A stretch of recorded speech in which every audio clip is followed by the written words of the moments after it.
রাজনীতি আছে, ধর্মের রাজনীতি আছে, অস্বীকার করার কোনো জায়গা নেই।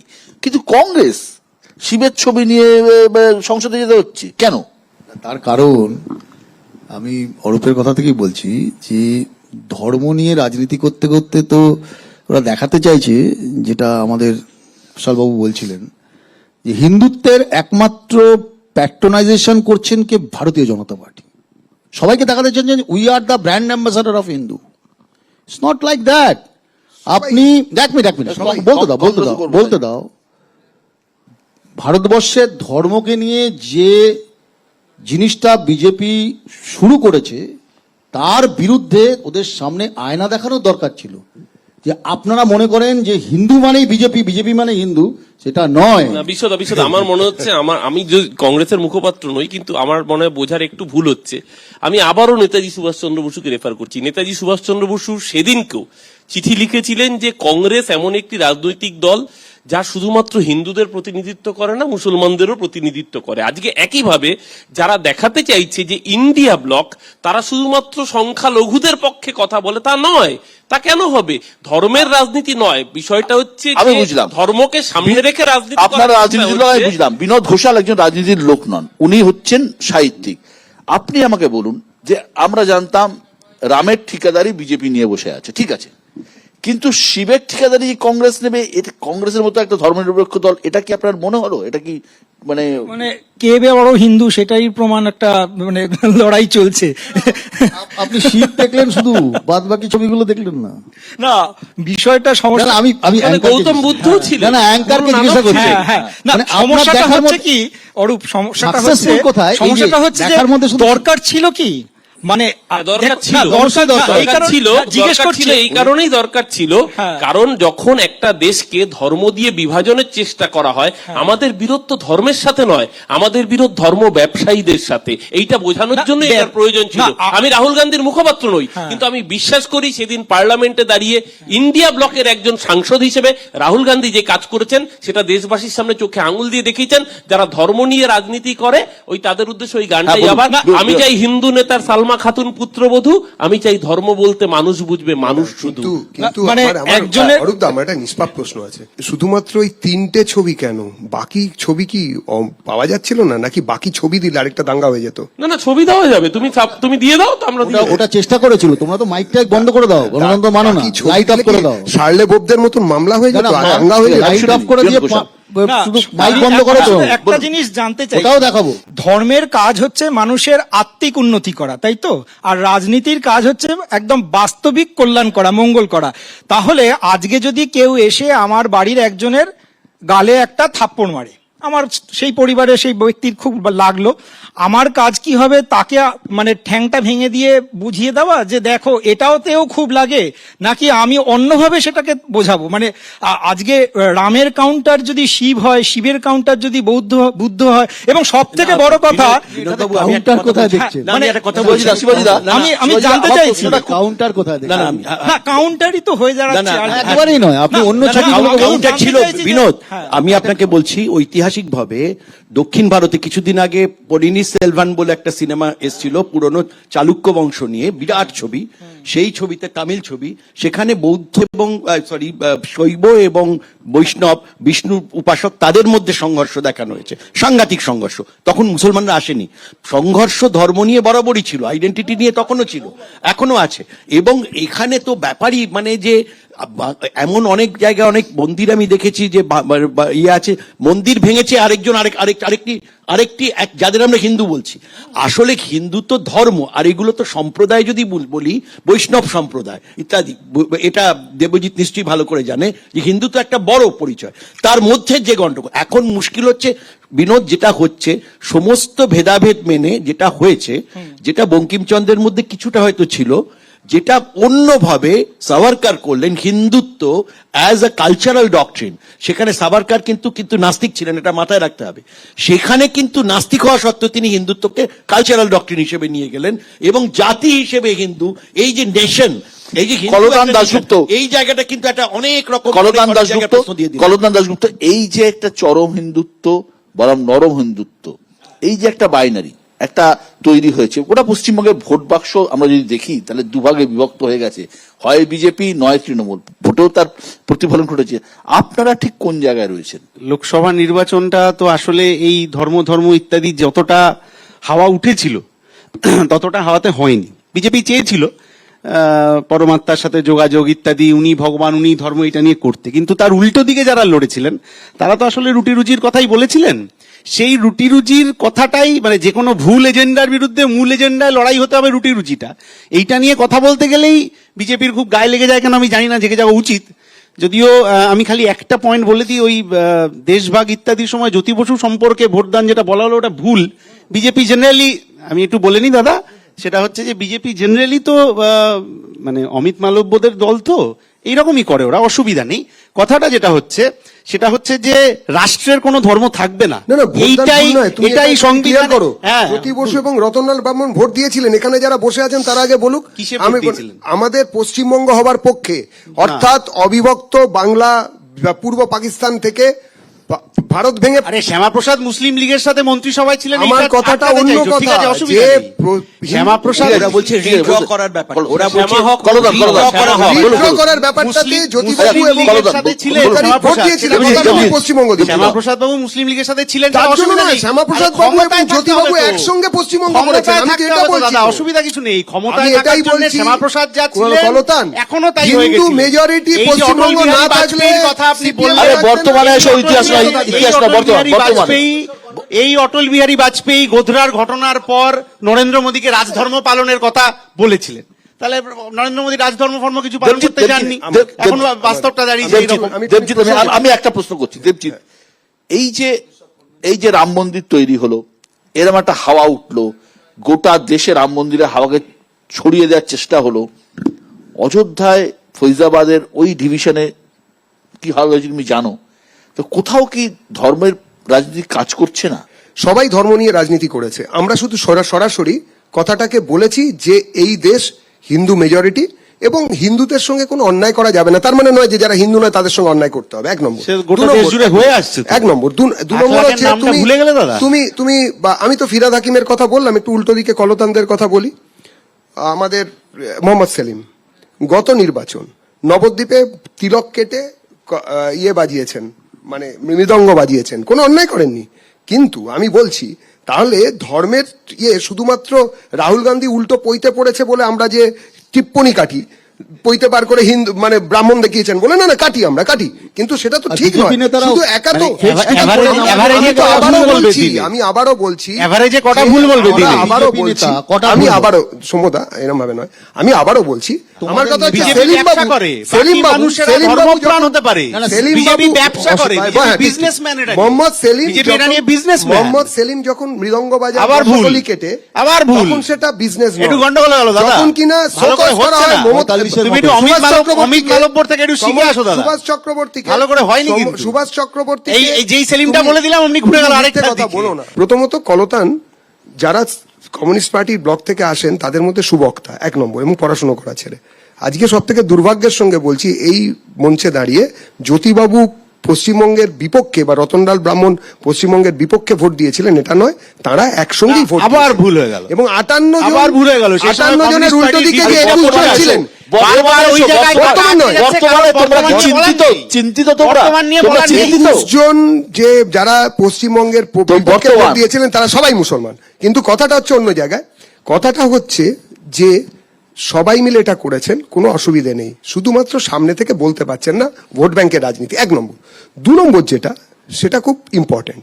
2 নম্বর হচ্ছে যে আজকের যে রাজনীতি, সেই রাজনীতিতে দাঁড়িয়ে সংখ্যাগুরুদের মেজরিটেরিয়ান মানে মেজরিটি নয়, মেজরিটেরিয়ান অ্যান্ড মেজরিটি দুটো ফিলোসফি আলাদা। মেজরিটি মানেই মেজরিটেরিয়ান নন, কিন্তু একটা সমস্যা হচ্ছে সংখ্যালঘুদের যে মানে সাপোর্ট করা, সেই সংখ্যালঘু কারা? বাংলায় একটা অত্যন্ত জনপ্রিয় গানের লাইন আছে, পাল্টায় মত পাল্টায় প্রতিদিন, ধারা বদলায় মাও সেতুং এর চিন। যেটা দেবজিৎ বলছিল যে হ্যাঁ একটা সময় সুভাষ চক্রবর্তী রেফারেন্স ও টেনেছে, আমি ধরে নিলাম তর্কের খাতিরে, এটা সত্যি কথাই। কিন্তু আজকে দেখুন, এই গত 4 তারিখে ফল বেরোলো ভোটের, 4 তারিখে ভোটের ফল বেরোনোর পর বিজেপি তারা মিটিং ডাকলো দিল্লি রাজপথে, নরেন্দ্র মোদী এলেন। সবাই কি ভাবলো? সবাই ভাবলো জয় শ্রীরাম ধ্বনিতে মুখরিত হবে সেই সারা অডিটোরিয়াম। হঠাৎ করে নরেন্দ্র মোদীকে দেখা গেল জয় জগন্নাথের আশ্রয় নিতে। এই যে শ্রীরাম থেকে জগন্নাথের ট্রান্সফরমেশন, এটাই বোঝায় যে এরা আসলে হিন্দু ধর্ম না, এরা আসলে হিন্দু ধর্মটাকে নিয়ে রাজনৈতিক ব্যবসা করতে চায়। তার জন্য সুযোগ সুবিধা মতো যখন ফৈজাবাদে ওই যে রামনে দিয়া থাপ্পর জোর প্রভু জগন্নাথ দেঙ্গে অর। ইতিহাস অনেক প্রাচীন ইতিহাস, এক লাইনে বলি, সেটা হচ্ছে যীশু খ্রিস্ট মারা যাওয়ার 400 বছর পর খ্রিস্ট ধর্মের প্রবর্তন হয়। এবং কারা প্রবর্তন করেছিলেন জানেন? কোনো খ্রিস্ট অনুরাগী নয়, শাসকরা। কেন করেছিলেন? কারণ ওই সময়, সেই সময়ে যারা খুব দলিত মানুষ, যারা খুব দরিদ্র মানুষ, রোমান সাম্রাজ্য, হ্যাঁ, তাদের মধ্যে একটা ক্ষোভ তৈরি হচ্ছিল এবং শাসক গোষ্ঠী দেখলেন এই ক্ষোভ যদি বাড়ে আমার সিংহাসন টলমল হয়ে যাবে। এবং তখন তাদের দরকার ছিল কি, সামনে এমন একজনকে নিয়ে আসা যাকে দেখলে তারা মাথাটা নুয়ে ফেলবে এবং তারা মানে আমার অদৃষ্টের জন্য ওপরওয়ালা দায়ী, এই যে ভাবনা, এইখান থেকে কিন্তু প্রথম ধর্মকে কারা নিয়ে এলো? শাসক গোষ্ঠী। সেই ট্র্যাডিশন ওই সমানে ধর্ম চলেছে। আর আমাদের দেশের ধর্ম এক না নয়, বিনোদ বাবু। না না, টোনটা আমাদের এক। ধর্মটাকে আমাদের ধর্ম ওই এক নয়। নচিকেতার একদম একটা নয়। গান আছে না, আমাদের ধর্ম দেশের তলার ধর্ম মোড়ে অধর্ম একদম। গান গায়, আমাদের ধর্ম ধর্ম- তলার মোড়ে অধর্ম গান গাইতে গিয়ে এক মিনিট, আজকে এই এক মিনিট, অবস্থা হয়েছে। আমি একটু পরিষ্কার করি একদম এক। আমার তাহলে হ্যাঁ, বলতে আমাদের দেশের ধর্মটা এক মিনিট। আমি সমদা, সমদা, এক মিনিট। আমি interrupt করি না। আমাদের না না আমাদের দেশের ধর্মের ব্যাপারে বিনোদ জানতে বাবু, গেলে আমি- দেবজিৎ বলবে, আমি- কারণ আমি- ওটা ওর আমরা প্রত্যেকটা একটুখানি না স্তর। না আমি একটুখানি পরিষ্কার করি। নিশ্চয়ই আমি interrupt আমাদের করি না। দেশের ধর্মের ভারতবর্ষের- ব্যাপারে জানতে গেলে দেবজিৎ বলবে, কারণ ওটা ভারতবর্ষের ওদের কোন প্রত্যেকটা ধর্ম স্তর আছে। সমদাও একমত হবেন না না, আমি একমত নই তো। হবে, এবারে ব্যাপারে হবে। একমত নই। তার কারণ হচ্ছে এই ব্যাপারে একমত হবে নই। হবে। এই ব্যাপারে নয়, আমি যে ব্যাপারে তুমি বলিনি এখনো, না নিশ্চিত শুধু থাকো। একমত হবো না। বিনোদ বাবু, আমি যেটা বলতে চাইছি সেটা হচ্ছে, দেখুন, ভারতবর্ষের কোনো দিন কোনো ধর্মমত এই কথা কি বলেছে যে তুমি যদি আমার ঈশ্বরকে না মানো তাহলে তোমার মুন্ডু কাটবো? ভারতবর্ষের কোনো মত, এই যে বৌদ্ধ, জৈন, তারপরে শৈবদের সঙ্গে বৈষ্ণবদের বা চোল সাম্রাজ্যের সময় যে যুদ্ধ টুদ্ধ বলছি, দেবজিৎ, কিন্তু ভারতবর্ষের কোন কোনো- ধর্ম শিখিয়েছে ফ্রিতে খাবার রাখা থাকলে তাকে বাড়ি থেকে বের করে এনে পিটিয়ে মব লিঞ্চিং আরে করা এক মিনিট যায়? দাঁড়াও না, তুমি বুঝতে পারছি তোমাকে এখানে সরাতে হবে এখন দৃষ্টি। সরাতে হবে? কিন্তু বিনোদ বাবু, আমার প্রশ্ন তোমার কাছে নয়। এই হচ্ছে আগ্রহ। আমার প্রশ্ন তোমার কাছে নয়। চুপ রাহো, আমার না, প্রশ্ন ইডিয়া তোমার জায়গা, কাছে নয়। চুপ আমি রাহো, বিনোদ না, বাবু, ইডিয়া আরে জায়গা, বাবা, পার্লামেন্টেও আমি আর বলেছিল, বিনোদ বাবু এখানে কথা সরাতে বলছি, হবে। তুমি কেন ঢুকছো? ওই জন্য দাঁড়াও না। 400 থেকে এক 240 মিনিট দাঁড়াও না, আমাকে বিনোদ বাবুর কাছ থেকে বুঝে নিতে 440 ভোল্ট। আরে তুমি মমতা দেবীর কাছ থেকে বুঝবে, আমি বিনোদ বাবুর কাছ থেকে বুঝবো। বলছি যে এইরকম ধর্ম কোনোদিন দেখেছেন এই কি? সহিষ্ণুতাটা এই এক ভোটের নম্বর। পর এলো বোধহয়, দু না? নম্বর, বিনোদ দু বাবুর নম্বর থেকে হচ্ছে, বুঝতে হবে। দু নম্বর, না, না, শুনতে হবে। ভোটের আগে ছিল। আচ্ছা ঠিক আছে, ঠিক আছে। ভোটের আগে বিনোদ বাবুরা আরবান নকশাল ছিল। আমরা যদি বলতে না পারি তাহলে তো কথাই হবে না। ডায়ালগে আপনি আমার সঙ্গে বিচারধারা আলাদা হতে পারে বা কলতান আলাদা মানো, হতে পারে, নিশ্চয়ই, কিন্তু বলুন। কথা তো বলতে সময় এটা দিতে মানো, হবে। তোমরা মানো, এক বিচারধারা নম্বর কথা, আলাদা হতে বিচারধারা পারে। আলাদা নম্বর হতে কথা পারে, হচ্ছে, এই যে বোধোদয়, যারা এটাই দর্শক তারা ভোটের দেখতে রেজাল্ট, পাচ্ছেন এটাই ভারতবর্ষের যে কথা গণতন্ত্র। বলতে দিচ্ছেন না, এটাই তাই ওরা ভারতবর্ষের জানে ওরা গণতন্ত্র। আমি কথা বললে বা আমি প্রশ্ন করলে ওরা গায়ে কাপড় রাখার জন্য না, না, আমার এতদিন আলোচনা তো করে। পার্লামেন্টের সাংসদরা তাহলে আমি জানতাম, আমাকে বলতে দিচ্ছ না কেন? আমাকে বলতে দিচ্ছ না কেন? এটা তো পার্লামেন্ট নয়, এটা তো সোজা সাপটা পার্লামেন্ট নয়। আমি তো আজকে সেই মহাবৈঠক সামনে দাঁড়িয়ে নরেন্দ্র মোদীকে না, না, আমি অ্যাঙ্কার নই। না, না, এটা অ্যাঙ্কার নয়, এটা আলোচনার জায়গা। আমি আমি আবারও জিজ্ঞেস করছি, এরকম কোনো তুমি ধর্ম আমাদের দেখেছেন? অম্বির না। পশ্চিমবঙ্গে যেখানে কিনা শিবাজিদার কাছে যেখানে আসবো। কিনা আমার দেবতাকে না মানলে তোমাকে কচুকাটা করা হবে, তোমার ঘর থেকে মেয়ে তুলে আনতে পারি আমি? এমন কোন ধর্ম পৃথিবীতে কিন্তু আছে, সত্যি না, স্ক্রিপ্টে বিনোদ নেই, বাবু, স্ক্রিপ্টারেই তাই আছে, স্ক্রিপ্টে নেই। স্ক্রিপ্টারেই তাই আছে। স্ক্রিপ্টে আপনি নেই। প্রথমে শুরু না, করেছিলেন আপনি তাহলে টিকা ভাষ্যগুলোর কেউ তো কথা কিছু বলছেন, বলেনি। যেগুলো না, টিকা পরবর্তীকালে ভাষ্যের যারা কথা ব্যাখ্যা বলছি না। করেছেন বিনোদ বাবু, তারা ভুল আচ্ছা, করেছে। বাবু, আমি জানি Main শিবাজিদা বইতে কি কোথাও আছে। নেই। শিবাজিদা কোথাও ধর্ম, কোথাও ভক্তি। উত্তরপ্রদেশের হাতরাসে যেটা হলো কয়েকদিন আগে, এত মানুষ মারা গেলেন, তার জন্য প্রশাসন যতটা দায়ী ততটা দায়ী তো রাজনীতিকরাও। ওই বাবা সুকৌশলে ধর্মের প্রচার করতেন। না, আমি একটা কথা বলছি যে মানুষ ধর্মপ্রাণ মানুষ, ধর্মভীরু মানুষ আমি বলবো। সাধারণ মানুষরা সত্যি ধর্মভীরু এবং তাদের মধ্যে সেই ব্যাপারটা রয়েছে যে একজন বাবা এটাকে বিশ্বাস। বাবার গাড়ি চলে যাচ্ছে, হাজার হাজার মানুষ। এবারে এই যে জায়গাটাকে নিয়েই তো এই ব্যবসা বলি, রাজনীতি বলি, তো সেটাই ওই ক্ষমতা। বিশ্বাস বা ধর্মভীরুতা তার মধ্যে রয়েছে একদম। যেটা ইনি রামকৃষ্ণ পরমহংস নন। ইনি কে? মিস্টেরিয়াস। ইনি কোথায় আছেন এখনো কেউ জানে না। লক্ষ লক্ষ এবং লক্ষ লক্ষ এবং তার প্রচুর সেই পুলিশ ছিলেন, শোনা যাচ্ছে পুলিশ ছিলেন। আমি তো তারপর- একমত আপনার। তো এই যে জায়গাটা হচ্ছে, শিবাজি এই জায়গাটা তার মানে কি আছে, এটার ফলে আরেকবার বিশ্ব বরঞ্চ উল্টো দিকে চোখে আঙুল দিয়ে দেখিয়ে দিল আমাদের দেশের মানুষ তো যদি এরকম অর্থাৎ তাদের ধর্মভীরুতা আছে, কিন্তু প্রশাসন কি করে অ্যালাউ করলো?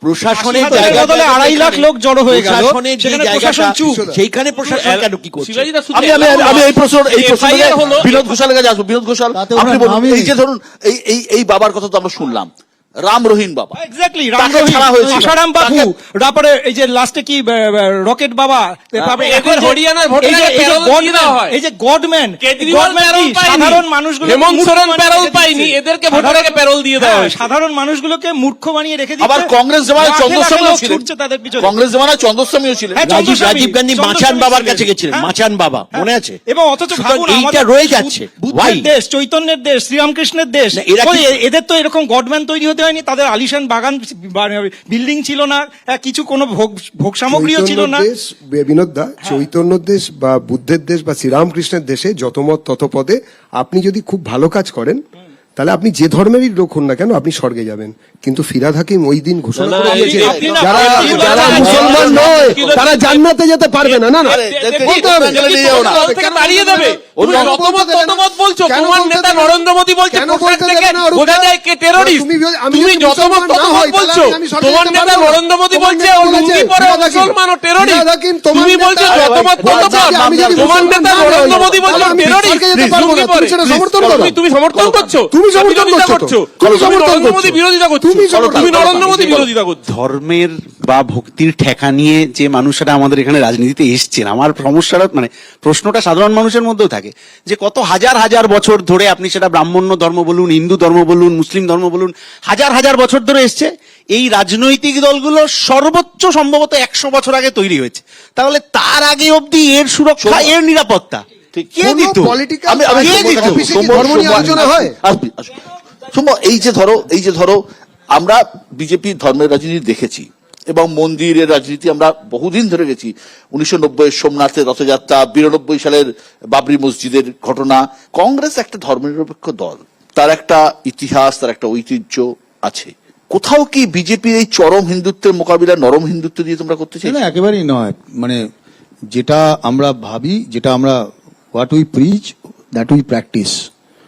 আর বিজেপির ক্ষেত্রে যেটা ওরা ঘোষিতভাবে যেটা বলে, তার বিরুদ্ধে লড়াই সারা ভারতবর্ষের মানুষ তো দেখছেন তো। আপনি এত আলোচনা আমাদের এখানে হলো, এত আলোচনা হলো, অনেক আলোচনা করলাম আমরা তত্ত্বগতভাবে ইতিহাস নিয়ে অনেক কিছু আলোচনা করলাম। এন্ড অফ দ্য ডে কিন্তু এই আলোচনার শেষে এলো মানুষের রুটি রুজি রোজগার। আপনি ইভ্যালুয়েশন যখন করবেন পলিটিক্সে একটা রাজনৈতিক দলকে, তার কর্মকাণ্ড দিয়ে ইভ্যালুয়েশন করতে। আপনি বলছেন অযোধ্যার 100 কিলোমিটার রেডিয়াসের মধ্যে বিজেপির পরাজয় হয়েছে, যেখানে বিরোধীরা প্রায় ছিলই না, পরাজয় হয়েছে। হ্যাঁ, তো সুলতানপুর, কেন? বারাবাঁকি, আমেঠি, আম্বেদকর তার মানে কি সেখানকার যে প্রান্তিক মানুষ বা সাধারণ মানুষ, তাদের রুটি রুজি রোজগার, বাসস্থানের যে ডিমান্ড, সেটা ফুলফিল হয়নি, তাই তারা ভোট দিয়েছে অপোজিটে। এটা তো মানতে হবে আপনাকে। একটা কথা তাহলে সেই জায়গাটা থেকে আলটিমেটলি আমি যেটা প্রথমে আমার বক্তব্যে বলেছিলাম, যে রেশনাল নিড আর ইমোশনাল নিড, আমরা বাড়িতে বা আমাদের যা বিলিফ সেটা আমরা সবসময় করি, কিন্তু তার মানে এটা নয় যে আমার ইমোশনাল নিডকে স্যাটিসফাই করব, প্রায়োরিটাইজেশন করব আমি আমার রেশনাল নিডকে সরিয়ে রেখে, যেটা ভারতবর্ষের মানুষের, এটাই তো সংবিধান, এটাই তো রাষ্ট্র। শিবাজিদা, এটাই কি ভবিষ্যৎ? যে যেটা সৌম্য বললো, যে রুটি রুজি রোজগারই ধর্মের রাজনীতিকে কাউন্টার করতে পারবে না, করতে পারে, কিন্তু তার সঙ্গে আমি বলছি অনেকগুলো লেয়ার আছে সৌম্য, সরি বিশ্ব, আমি যেটা বলতে চাইছি, যেটা লেয়ার গুলো কি, এটা কিন্তু আমরা সবাই ভাবছি একটাই, রুটি রুজি রোজগার আছে, আবার আধ্যাত্মিক চেতনাও আছে, মানে সব মিলিয়ে, অর্থাৎ ধর্মবিশ্বাসটাও বাজের ব্যাপার নয়, এবং তার সঙ্গে জাতপাতের রাজনীতি। আমি এক মিনিট সৌম্য, আমি একটাই খালি বলছি, যদি মায়াবতী এইভাবে সারেন্ডার না করতো, ইউপির রেজাল্টে 20টার মতো সিট পেত এবারে বিজেপি, 20। মায়াবতীর ফলে 33টা যেটা পেয়েছে, সেটাও যদি আমরা হিসেব করি, জাটাব ভোট তো ভেঙে গেছে।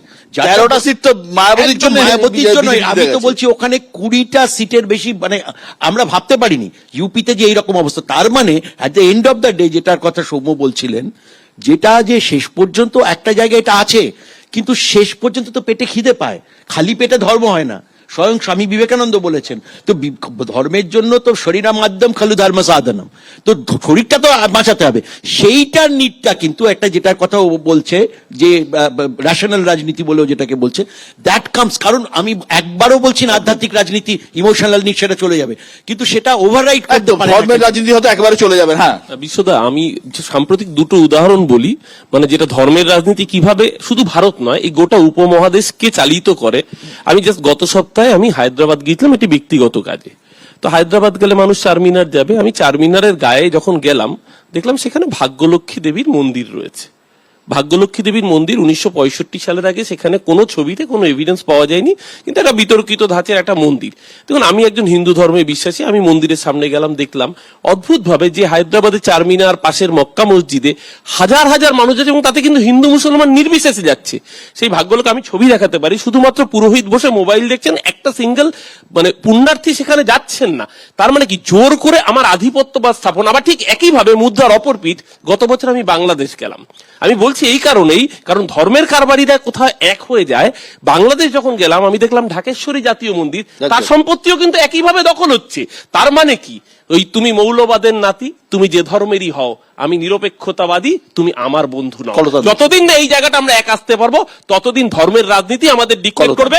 ফরচুনেটলি এই লোকসভার রায় বুঝিয়ে দিয়েছে ধর্মের রাজনীতির বাইরে উঠো, ভারতবর্ষের মানুষ রুটি রুজি মকরা কাপড়ার উপরে ভারতবর্ষে নির্ভর করতে যারা চাইছে। এই ধর্মের রাজনীতি চালু করেছিলেন, এই নির্বাচনটা খানিকটা হোঁচট খেয়েছেন তারা, কিন্তু এটা ভাবার কোনো কারণ নেই যে তাদের মগজ থেকে তাদের পুরনো প্ল্যানগুলো বাতিল হয়ে গেছে।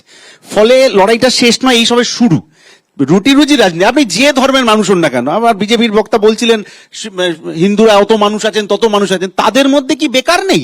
তাদের কি বাজার যেতে হয় না? ফলে ওই যে যন্ত্রণাগুলো ধর্ম জাতি বর্ণ নির্বিশেষে মানুষকে প্রতিদিন আঘাত করছে, সেই লড়াইটা আসলে এই মানুষগুলোকে দিয়ে করিয়ে নিতে হবে। কারণ মনের ভেতরে মগজের ভেতরে মানুষ ভাগ করার যে রাজনীতি বিজেপি চালু করে ফেলেছে, সেইটাকে ধাক্কা দিতে গেলে আরো ঐক্যবদ্ধ হয়ে আরো বড় লড়াইয়ের জন্য প্রস্তুত হতে হবে। একটাই কথা, যে এই ধর্মনিরপেক্ষ রাজনীতিতে বা রাজনৈতিক আবহে যতক্ষণ আমরা ভারতীয় ততক্ষণ তুমিও ভারতীয় বিশ্বদা, আমিও ভারতীয়। যে মুহূর্তে তুমি মুসলমান বা তুমি খ্রিস্টান, সেই মুহূর্ত থেকে আমি হিন্দু। যে মুহূর্তে এই প্রিচিং আরম্ভ হবে, ঠিক আছে, আমি সেটাই বলছি, তার আগে অবধি সবাই সমান, কিন্তু যে মুহূর্তে এই প্রিচিংটা আসবে সেই মুহূর্ত থেকে আমরা আলাদা হতে শুরু করি। তাহলে যখন আলাদা হওয়াটার শুরুয়াতটা হয়, এবং বিভিন্ন ক্ষেত্রে দেখো ইতিহাসের হিসেবে কিন্তু 40 বছর কি 60 বছর কি 75 বছর একটা নিমেষ মাত্র। আমরা মনে করতে পারি অনেক, যেহেতু আমরা বাঁচি কম দিন, কিন্তু এটা নিমেষ মাত্র। 75 বছর আগের দগদগে ঘা সেটা এক লহমায় মিটে যাবে। সবাই মা মাটি মানুষের যেমন, অনেক দিন লাগবে। কেননা আমি তোমাকে বলি, জাপানে এই ধর্মের রাজনীতি তো শুধু, এক মিনিট, ধর্মের রাজনীতি এক বিশদ, আমাকে দুটো লাইন বলতে দাও। সার্বিয়া, বসনিয়া, চেকোস্লোভাকিয়া ভেঙে যখন হয়েছিল, কিসের ভিত্তিতে? রুটি রুজি। ওটা তো কমিউনিস্ট কান্ট্রি ওটা ছিল। সুতরাং ধর্ম সব জায়গাতেই ওভাররুল করেছে, মানে এই ধরনের রিলিজিয়াস ইয়ে, এবং সেই সঙ্গে সর্বত্রই একই রকম ভাবে তারা নিজেদের জায়গা দেখিয়েছে। আমার কথা হচ্ছে এই জায়গাটাকে কমিয়ে আনা দরকার, এই জায়গাটা কমিয়ে আনা দরকার। এবং আমি মনে করি না, তার বিলকিস বানু বললেই তো তার আগে সেই 500 বছর মোগল, 200 বছর ব্রিটিশ। মণিপুরের ঘটনা বেশি পুরনো নয়। সবাই যখন বললো তখন আমি কিন্তু কারুর বেলায় বলিনি। আমার শেষ করার কথা হচ্ছে যে এই জিনিসটাকে কমিয়ে আনা তখনই যায়, বা পার্টি অফিসে তো, আমাদের পার্টি অফিসে ধর্মের আলোচনা হয় না। আমাদের পার্টি অফিসে মন্দির বা মসজিদ বা ওই ধরনের আলোচনা, আমি একদম পরিষ্কার বলছি, আপনারা আমাদের পার্টি করেন অনেক কিছু আলোচনা হয়, রাজনৈতিক আলোচনা হয়, অন্তত কোথাও থেকে টাকা চুরি করতে হবে এটা নয়। টাকা চুরি করে রাখতে হবে সেটা নয়। এবারের কথাটা হচ্ছে খুব পরিষ্কার, যেটার আমরা বলতে চাই যে ওই যে আগের কথাই, যতক্ষণ তুমিও মানুষ আমিও মানুষ, যে মুহূর্তে তুমি মুসলমান। বিনোদ ঘোষাল, এই রাজনীতির কচকচির মধ্যে, রাজনীতির পক্ষ এবং বিপক্ষের মধ্যে আপনার বক্তব্য। দলীয় রাজনীতির বাইরে গিয়েই কথা আবারও বলছি, সেটা হচ্ছে ধর্মনিরপেক্ষ রাষ্ট্র আমাদের, তাই তো, কিন্তু সব থেকে দুর্ভাগ্যের বিষয় যে এই আলোচনাও আজকে ধর্মের রাজনীতি নিয়েই বা রাজনীতির ধর্ম নিয়েই, এটাই দুর্ভাগ্যের। এবং যতদিন এই ধর্ম এবং রাজনীতি পরস্পরের হাত ধরে থাকবে, এই সো কল্ড গডম্যান যারা, আগে তো মনীষী আসতেন জন্মাতেন, এখন গডম্যানরা তৈরি হচ্ছে, স্বঘোষিত, তারাই বলে দিচ্ছে আমি ভগবান, হ্যাঁ আমার ছেলে ভগবানের ছেলে, আমার মেয়ে ভগবানের মেয়ে, ইত্যাদি ইত্যাদি, এবং তাদের একাংশ এখন জেলও খাটছেন। তো যতদিন এই রকম চলতে থাকবে ততদিন এই খেয়ে এই বিষয়ের আলোচনা চলতে থাকবে। একদিন যখন মানুষ বুঝবে যে না, আমাদের যারা এই মঞ্চে দাঁড়িয়ে আমাদের ধর্ম বোঝাচ্ছে, আসলে আমাদের আর্থিক উন্নতি নয়, আমাদের মগজের ভেতরে অন্য একটা চেতনা বসিয়ে দিতে চাইছেন, আফিমের চেতনা, ততদিনে হয়তো একটু দেরি হয়ে যাবে, কিন্তু ফিরবে এবং ফেরা শুরু হয়েছে। একদম এই বিশ্বাস থেকেই আমি বলতে পারি। কেউ বলছেন হিন্দুত্ব বনাম হিন্দুত্ব, কেউ বলছেন বিজেপি বনাম কংগ্রেস, আমরা বলছি ধর্ম বনাম ধর্মের বর্ম। এটাই বোধহয় আসল লড়াই। আমাদের সেই দিনের জন্য অপেক্ষা করতে হবে, যা বিনোদবাবু বললেন, সেদিন কবে আসবে, আদৌ আসবে কিনা ভারতবর্ষের প্রেক্ষিতে, সেটাই এখন দেখার। অনেক অনেক ধন্যবাদ আপনাদের সকলকে এখানে আসার জন্য। নমস্কার, ভালো থাকবেন।